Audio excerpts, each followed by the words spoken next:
Good morning, everybody. Morning, sir.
कल हम लोगों ने फैन इन फैन आउट के बारे में बात कर रहे थे, है ना, कि क्या Yes, फैन sir. इन होता है, क्या फैन आउट होता है, इसके बारे में बात कर रहे थे ना, जब डिजाइन के बारे में बात कर रहे थे। Yes, sir. तो नॉर्मली जब आपका एक कंट्रोल स्टेटमेंट होता है, जैसे आप ये देख रहे होगे, यहाँ पे आप देख रहे हो एक S0 है और ये S1, S2 और S5 इन मॉड्यूल्स को कंट्रोल कर रहा है। तो S0 is controlling all these modules, which means that this is a fan-in type. Clear है मेरी बात? Yes, sir. जब कंट्रोलिंग पार्ट से कनेक्टिविटी दिखाई जाती है कंट्रोल्ड पार्ट को, तो S0 क्या है? कंट्रोलर है। और S1, S2, S5 या S3, S4 इस तरह के जितने भी आपके सब मॉड्यूल्स हैं, इनको क्या करना है? कंट्रोल करना है।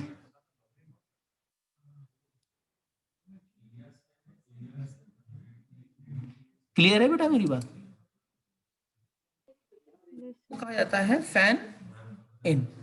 क्लियर है? और फैन आउट क्या है? आप देख रहे होगे S1 S से लेके S5 तक के अलग अलग हमारे मॉड्यूल्स हैं कि नहीं है? Yes, ये sir. मॉड्यूल्स को कंट्रोल करने के लिए S2 इनको कंट्रोल कर रहा है।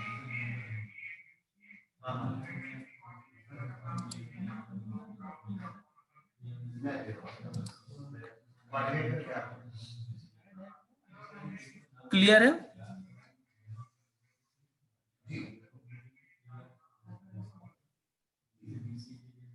कोई प्रॉब्लम बेटा इसमें? No, sir.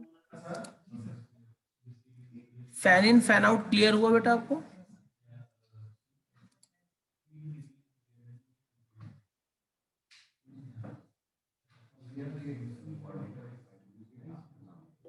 है बेटा? ऐश्वर्य? Yes, sir. Yes, sir, clear.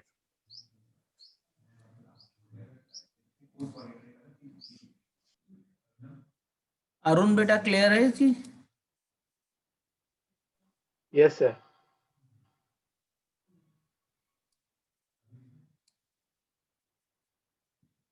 तो कब हमें फैन इन कराना है, कब हमें फैन आउट कराना है, ये डिपेंड करेगा आप पर कि आप किस तरह की स्ट्रेटजी डेवलप कर रहे हैं, किस तरह की डिजाइन डेवलप कर रहे हैं। That all depend upon you only. और किसी चीज पे ये चीज डिपेंडेबल नहीं है। क्लियर है? आप आज Yes, sir. कोई भी डिजाइन यूज कर सकते हो, बट ये टर्म्स हैं, ये टर्म्स आपको मालूम होने चाहिए कि कब फैन आउट कहोगे, कब फैन इन कहोगे, ये चीज आपको मालूम होनी चाहिए। क्लियर है?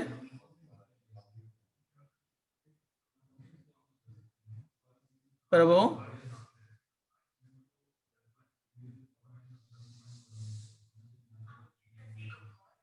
प्रभु आप हैं कि नहीं है?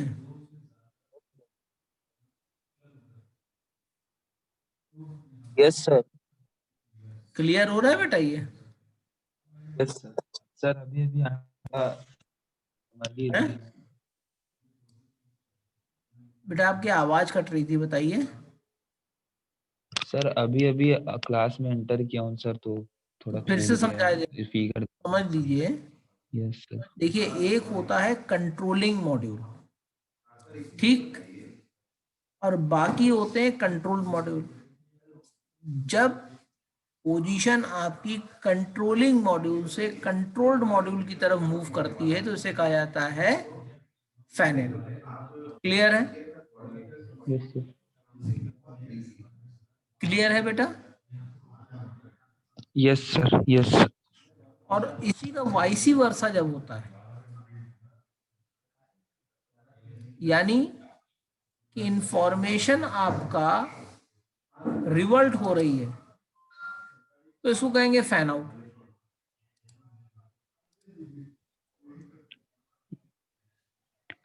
ठीक है? Yes sir. इसके अलावा अब हमारे पास कुछ अलग अलग स्ट्रेटजीज भी होती हैं। जैसे एक होती है बॉटम अप डिजाइन।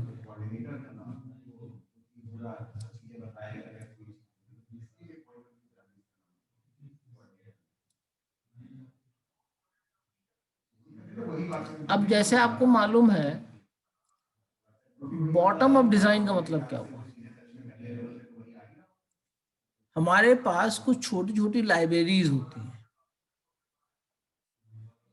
जिनको हम बेसिकली यूज करते रहते हैं। ठीक है? वो लाइब्रेरीज क्या करती हैं? उनको हम जब जहां जरूरत होती है वहां पर इस्तेमाल कर लेते हैं, एज एंड व्हेन रिक्वायर्ड जहां होता है वहां पे उनको कॉल कर लेते हैं। ऐसा ही होता है ना?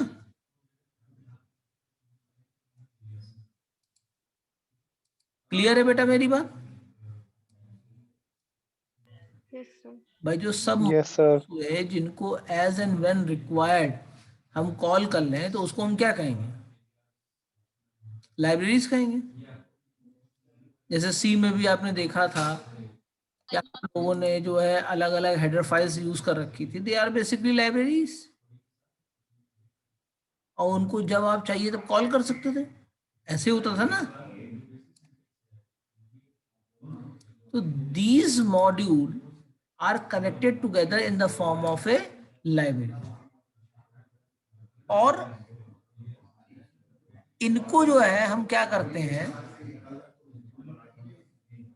बॉटम अप डिजाइन का मतलब क्या है कि टॉप से हम इनको कॉल करेंगे और जितने भी एक्शंस परफॉर्म हो रहे होंगे वो ये सारे एक्शंस इन लाइब्रेरीज के अंदर ही परफॉर्म हो रहे होंगे। जो ट्रिगरिंग का काम है, ट्रिगर जो काम कर रहा होगा, वो आपका टॉप मोस्ट मॉडल होगा। क्लियर है मेरी बात? सौरभ बेटा क्लियर है? Yes sir. भाई होता क्या है कि जैसे मान लीजिए मैंने कॉल किया, मैं जैसे आप सब लोग मॉड्यूल हैं, मैंने श्रुति को कॉल किया, मान लो मिताली कॉल किया, पुष्कर को कॉल किया, तो मैं कॉल कर रहा हूँ। बाकी जितने ऑपरेशंस परफॉर्म होने वो पुष्कर अपने ऑपरेशन खुद परफॉर्म करेंगे, मिताली अपने ऑपरेशन खुद परफॉर्म करेंगे। तो ये आपका हो रहा है बॉटम अप डिजाइन, यानी जितने भी एक्शंस हो रहे हैं वो सब बॉटम में हो रहे हैं, यानी लाइब्रेरी में हो रहा है। मेरा क्या है, इंस्ट्रक्शंस को डाइवर्ट करने का। क्लियर है मेरी बात?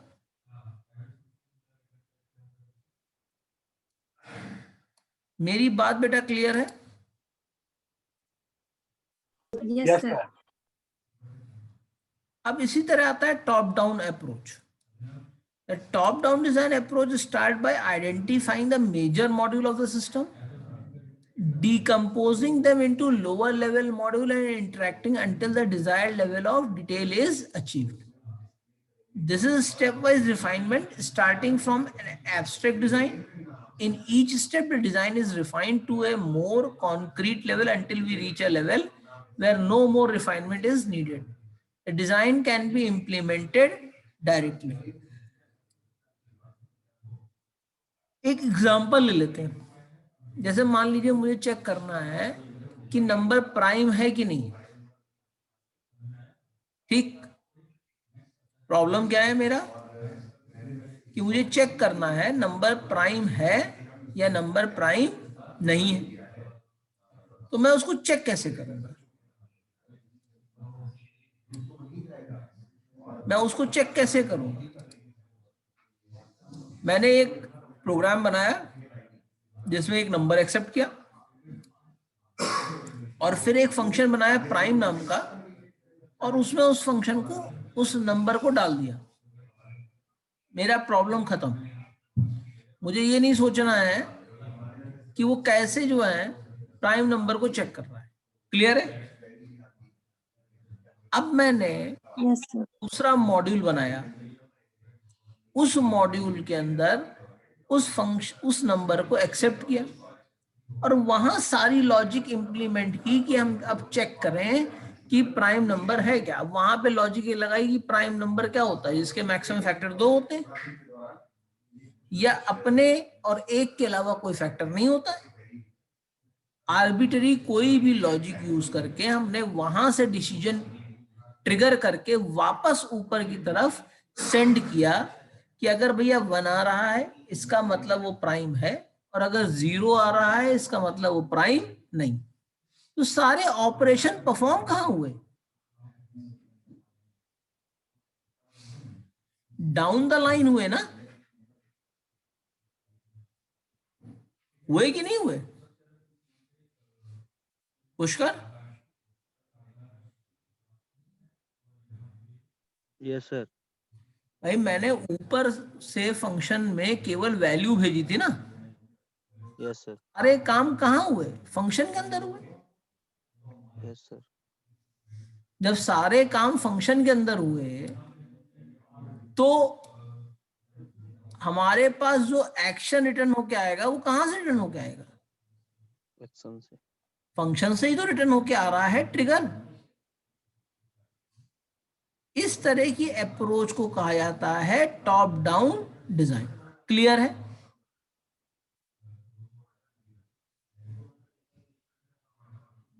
कि कोई यस सर। ये क्लियर है कि इसमें कोई प्रॉब्लम है?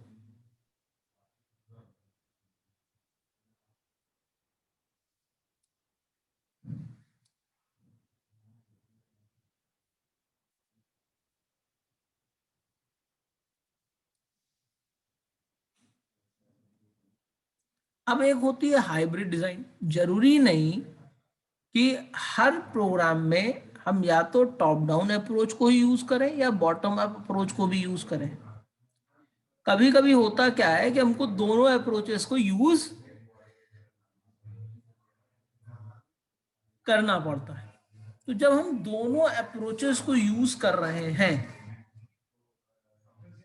जब हम दोनों अप्रोचेस को यूज कर रहे हैं तो इस तरह की जो चीजें होती हैं इनको कहा जाता है हाइब्रिड डिजाइन।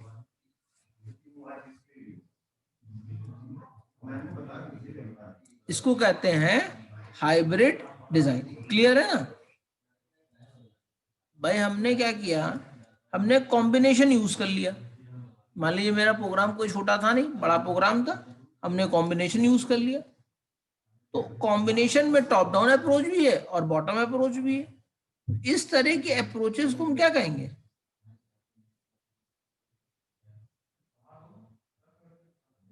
इसको क्या कहेंगे बताइए बेटा? Sir hybrid. हाइब्रिड कहेंगे भाई, क्योंकि हम दोनों चीजों को यूज कर रहे हैं। हम खुद डिसाइड नहीं कर पा रहे हैं कि भाई हमने कौन सी अप्रोच यूज कर रखी है। और जब हम डिसाइड खुद ही नहीं कर पा रहे हैं कि हमने कौन सी यूज कर रखी है, तो हमने उसको एक सीधा सा नाम दे दिया भाई। जब कहीं कुछ समझ में नहीं आता तो हम क्या कहते हैं? हाइब्रिड अप्रोच है। तो नॉर्मली जो हम काम करते हैं वो हाइब्रिड अप्रोच पे ही काम करते हैं, क्योंकि कोई हार्ड एंड फास्ट नहीं होता है कि हम जो है टॉप डाउन अप्रोच यूज करेंगे, बॉटम अप्रोच यूज करेंगे, जहां पे जो एज एंड व्हेन रिक्वायर्ड होता है उसको यूज कर लेते हैं। क्लियर है बेटा? ये सारी जो अप्रोचेज हैं ये फंक्शनल ओरिएंटेड अप्रोचेज हैं, ठीक है। लेकिन आजकल हम इन अप्रोचेस से ज्यादा यूज करते हैं ऑब्जेक्ट ओरिएंटेड अप्रोचेस, क्योंकि जितनी भी हम लोग जो है सॉफ्टवेयर यूज कर रहे हैं वो सब क्या है, ऑब्जेक्ट ओरिएंटेड है। जो प्रोग्रामिंग लैंग्वेज यूज कर रहे हैं वो सब क्या है, ऑब्जेक्ट ओरिएंटेड है। फंक्शनल लैंग्वेज आपकी जैसे इस समय पाइथन आप यूज करते हो, वो फंक्शनल ओरिएंटेड है, ऑब्जेक्ट ओरिएंटेड भी है। तो आजकल जो लैंग्वेजेस भी आ रही हैं वो भी हाइब्रिड आ रही हैं। तो आप उसमें अगर टेक्निक लगाना चाहते हो या कोई भी चीज यूज करना चाहते हो तो आप क्या करोगे, आप हाइब्रिड ही चीजें यूज करोगे। क्लियर है ना मेरी बात भाई? आप डॉट नेट का यूज कर रहे हैं तो डॉट नेट आपकी क्या है, ऑब्जेक्ट ओरिएंटेड है। अगर आप जो है पाइथन का यूज कर रहे हैं तो क्या है, हाइब्रिड है, आप दोनों यूज कर सकते हैं, दोनों चीजें यूज होती हैं। तो डिपेंडिंग अपॉन द लैंग्वेज भी आपको अपनी स्ट्रेटजी को चेंज करना पड़ता है। क्लियर है? और इसके साथ इसके डिजाइन डॉक्यूमेंट भी चेंज होते जाएंगे आपके।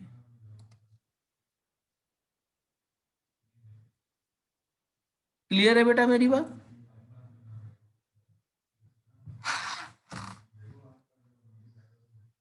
हम्म, Yes, sir.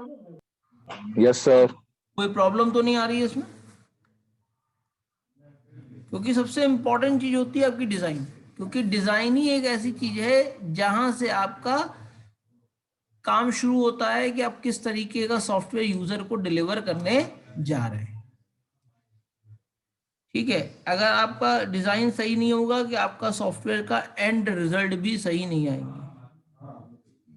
एनालिसिस होने के बाद सबसे इंपॉर्टेंट चीज होती है उसकी डिजाइन,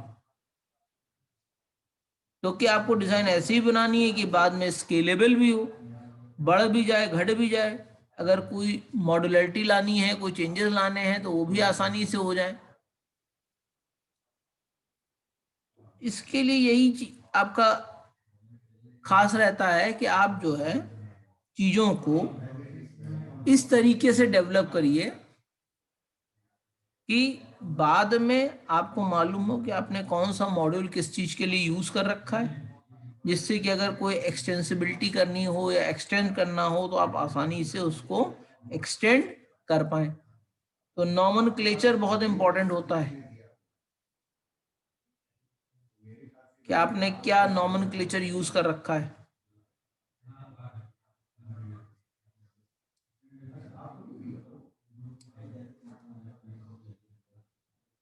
क्लियर है बेटा?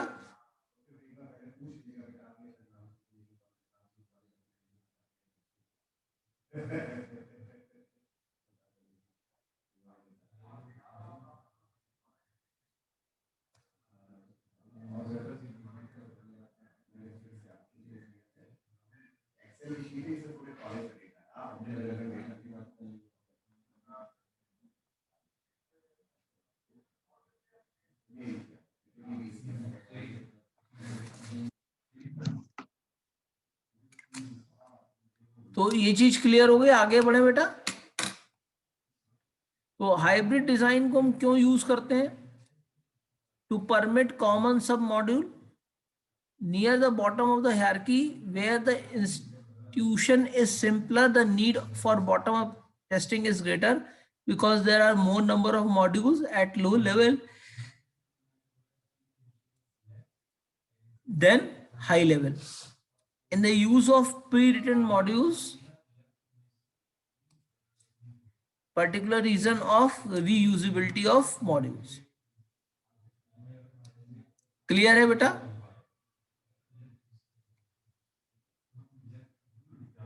अब जब आपको कोई डिजाइन बनानी होती है तो सबसे पहला काम क्या करना होता है कि जो भी आपके पास काम है उसको आप डिवाइड कर लीजिए, उसको आप डिकम्पोज कर लीजिए। तो the process of decomposing any design is known as work breakdown structure. Work breakdown structure आपका प्रोजेक्ट मैनेजमेंट का सबसे इंपॉर्टेंट पार्ट है। इसमें आप क्या करते हो कि जितने भी डिलीवरेबल्स हैं, जितनी भी चीजें आपको डिलीवर करनी है,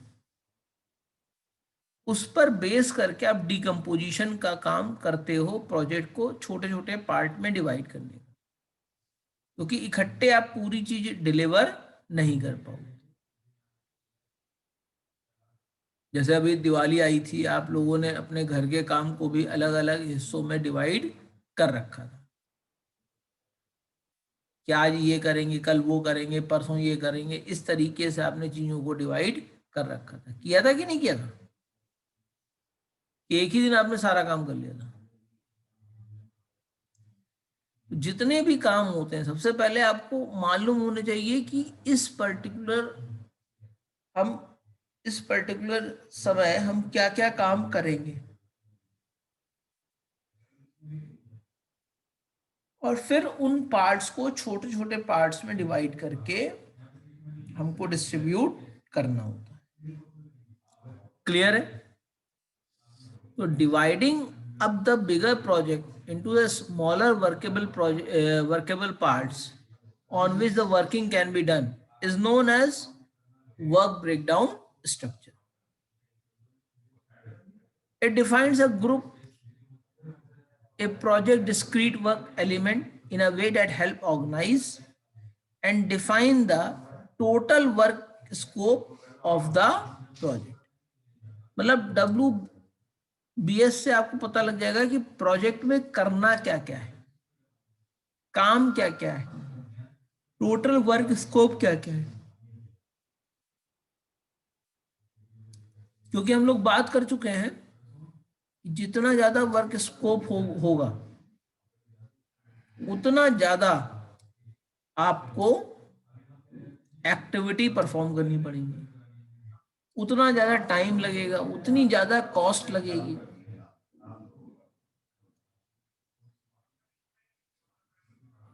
क्लियर है बेटा मेरी बात?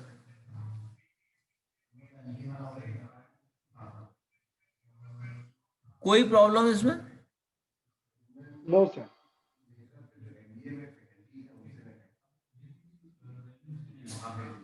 इसके अलावा वर्क ब्रेकडाउन स्ट्रक्चर्स एलिमेंट में बी प्रोडक्ट बेस, डेटाबेस और ऑन सर्विस और any combination.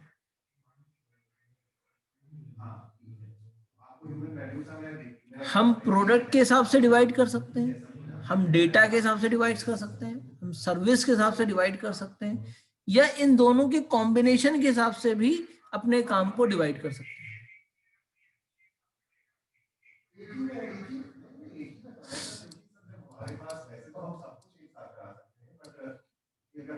A WBS also provides the necessary framework for detailed cost estimation and control along with the providing guidance for the schedule development and control.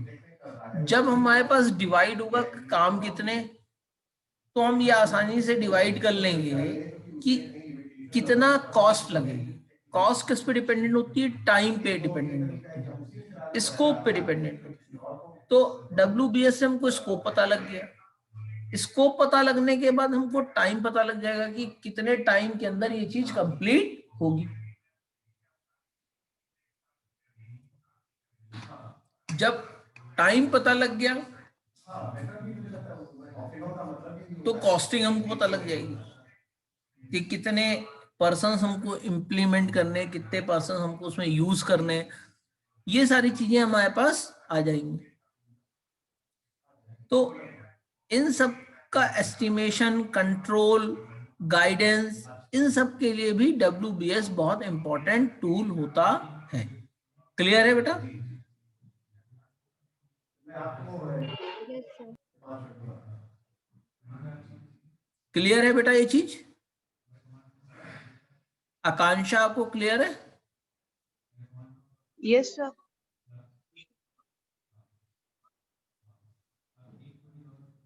Anushka? Yes, sir.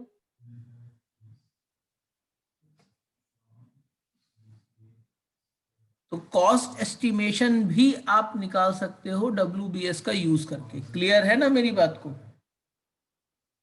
Yes, sir.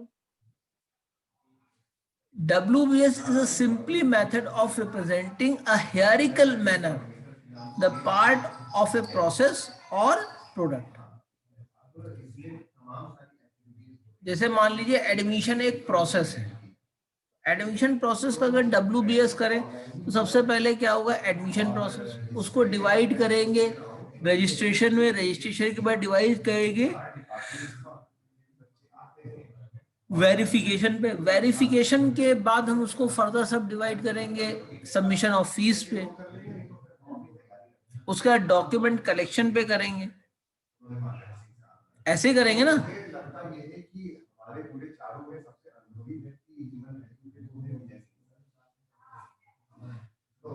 एक बार आप उनको चाहे बता दीजिए कि first year के induction programme में women rating का जो पार्ट है वो अगर हैंडल करना पड़ा इधर के पीजी और यूजी के बीए बीसीए में तो हम उनका नाम दें, ठीक है? और शेड्यूल भी बनेगा नाम है तो सिर्फ नाम है ना, बस इतना टेंटेटिवली ये है 4 दिन होना है 24 से। क्लियर है बेटा ये जी?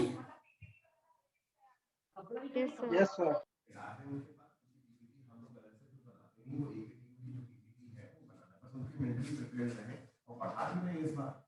It can be used for representing process, analysis, design, coding, testing और product के एप्लीकेशन प्रोग्राम है, यूटिलिटी प्रोग्राम है, दोनों को रिलेशन क्या है, या दोनों को कंबाइन करके हम इसको बना सकते हैं।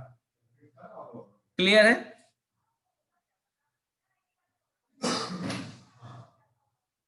Yes, sir. Yes, sir.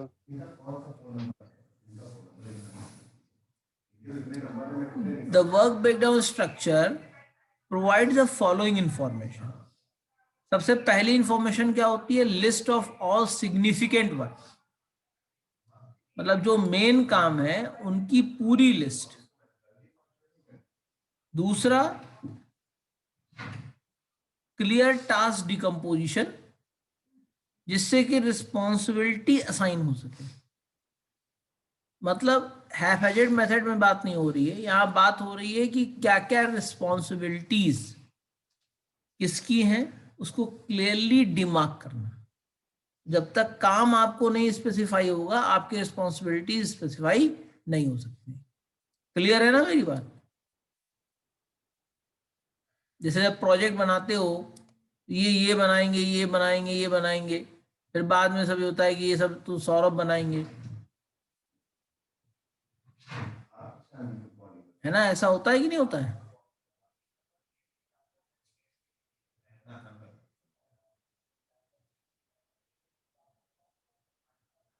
कि जब एकदम से किसी के ऊपर मुसीबत टूटती है तो सब लोग कहते हैं नहीं नहीं मैंने कहा था, ये तो इन्होंने कहा था, ये तो इनका काम है।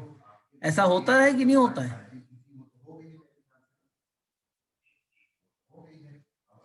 तो ये इसी वजह से हो जाता है जब हम टास्क को सही तरीके से डिकम्पोज नहीं कर सकते, मतलब ब्रेक नहीं करते। क्लियर है? डिमार्क नहीं करते। A method for time scheduling, cost estimation and expenditure tracking। भाई जरूरी तो नहीं जो आपने टाइम दिया हो उस टाइम के अंदर कोई काम कंप्लीट हो गया हो, क्या ऐसा कोई जरूरी है? क्या कोई ऐसा जरूरी है बेटा? No, sir. तो जब ऐसा जरूरी नहीं है तो हमको ट्रैक भी तो रखना पड़ेगा कि एक्सपेंडिचर इतना ज्यादा ना हो जाए कि हम उसको कंट्रोल ना कर पाए।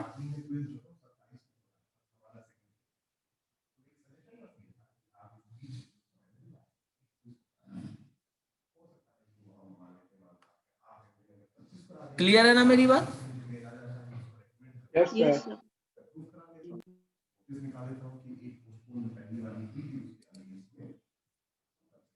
तो the development of WBS depend on the following factors. सबसे पहली चीज है प्रोजेक्ट मैनेजमेंट स्टाइल के ऊपर,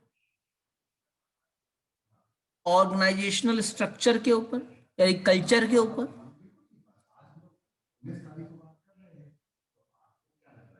कस्टमर के प्रेफरेंस के ऊपर, और दूसरा जो फाइनेंशियल कॉन्स्टेंट है उसके हिसाब से भी हम WBS को डिफाइन कर सकते हैं।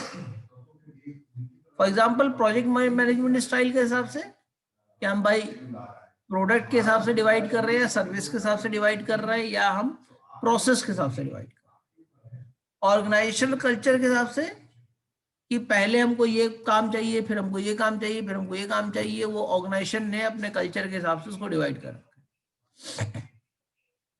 कस्टमर प्रेफरेंस का मतलब क्या है कि हम चाहते हैं कि पहले आप हमको ये काम डिलीवर करके दीजिए। मान लीजिए किसी को कोई एजुकेशनल इंडस्ट्री है और आप उससे अगस्त में कहें या वो अप्रैल में चाहे कि हमको सॉफ्टवेयर डेवलप करके मिले, तो सबसे पहला प्रेफरेंस वो क्या कहेगा कि हमको एडमिशन मॉड्यूल बना कर दीजिए। और वही चीज अगर आप नवंबर या दिसंबर में दे रहे होंगे तो कहेगा मुझको एग्जामिनेशन मॉड्यूल बना कर दीजिए। तो कस्टमर का प्रेफरेंस चेंज हो रहा है कि नहीं हो रहा है?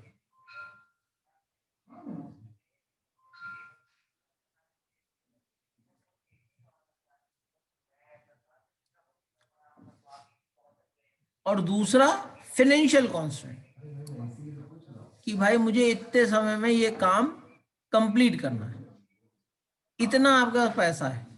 अब उसमें हो सकता है कोई काम हम करें, हो सकता है कोई काम हम नहीं करें।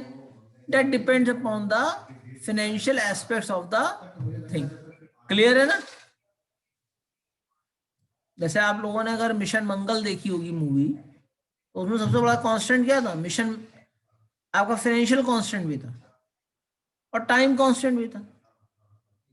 तो उसके हिसाब से उन्होंने अपने वर्क को डिवाइड कर रखा था। क्लियर है बेटा मेरी बात? Yes, sir. Yes, sir. मतलब कोई प्रॉब्लम तो नहीं? No, sir. No, sir. अच्छा, हम एक चीज शेड्यूल करेंगे करीब 25th के around. We are scheduling a quiz on SE। ठीक है बेटा? Okay, sir. Okay, sir. तो वेल इन एडवांस बता दिया है, तो अभी प्रपोज करूंगा गौरव सर को।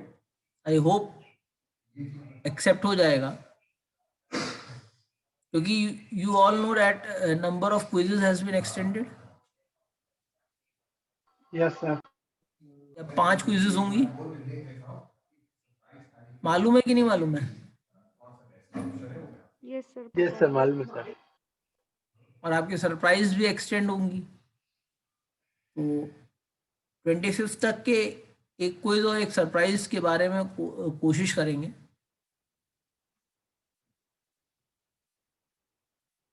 ठीक है? Okay, sir.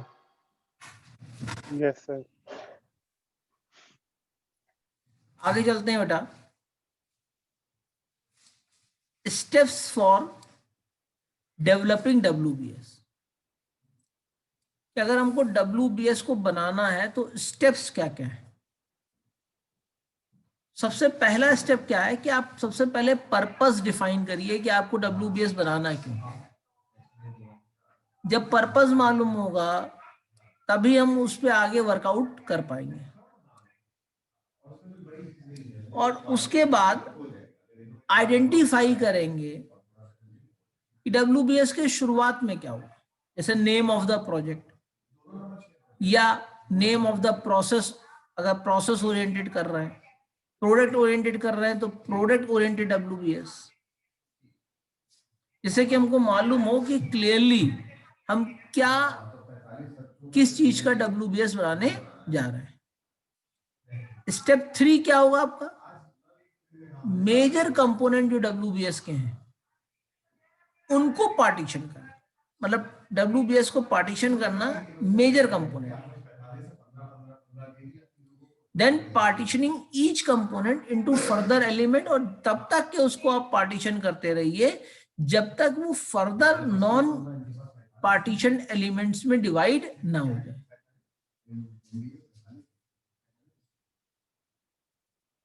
क्लियर है? Yes, sir.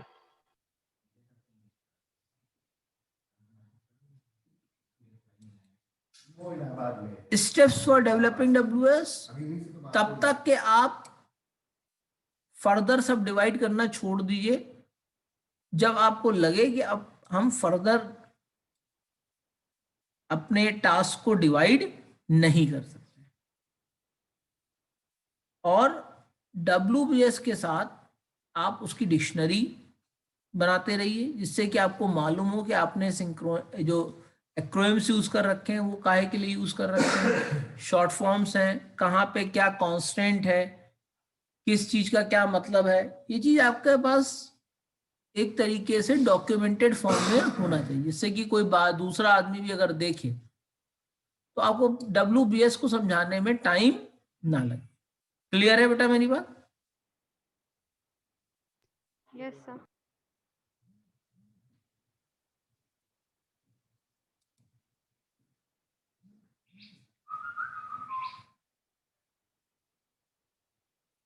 अब कुछ मिसकंसेप्शंस हैं, कुछ ड्रॉबैक्स हैं, इनके बारे में डिस्कस करेंगे, ठीक है, अगले क्लास में। तो अब तक की चीजें क्लियर हुई बेटा आपको? Yes, sir. Yes, sir.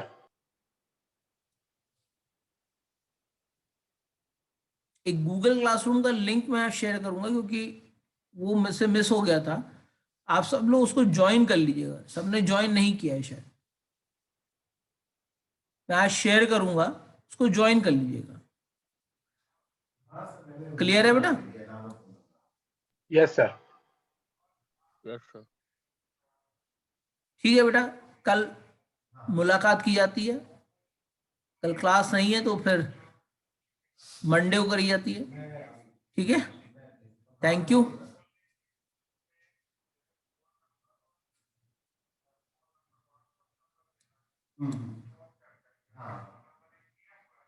Thank you for everyone.